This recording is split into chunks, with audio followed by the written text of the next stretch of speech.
right, so this week we're going to talk a little bit about Senate Bill 1456, which has to do with sex education, always a favored topic among legislators and parents alike. I think in Arizona, just so everybody's aware, sex ed is currently a opt-out program, and it is not mandatory. So any district has a choice to offer it, and if they offer it, or if they do offer it, parents have to have the ability to opt out of it. And then also it has to be approved. The curriculum has to be approved through a rigorous process that's outlined by the State Board of Education. So 1456 does a few things to change that.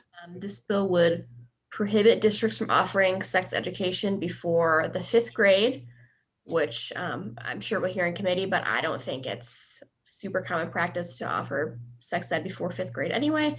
And then would change it so that it is opt-in for all parents rather than opt-out, which is a significant departure from what's currently done. If you just didn't receive a permission slip, then the default would be that the student would not get that instruction. And then there's a couple changes to what's allowed to be discussed in the curriculum. Sarah, Rico, if you want to touch on that.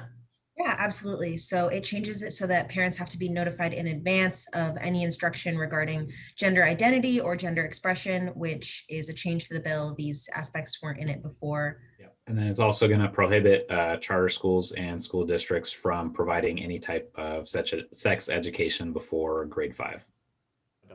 Big thing that Sarah mentioned on that is on the gender identity stuff. It requires parent permission before covering those issues, and so it sort of goes beyond sex ed at this point. If there's any other discussion of those issues in any other context, it would arguably require the school district or the charter school to get parental permission prior to, which sounds straightforward, but if you're covering something about literature or the arts or anything else, a social issue, and so in government class, whatever, you could run afoul of that. So it's a little bit, it's pretty restrictive in that regard.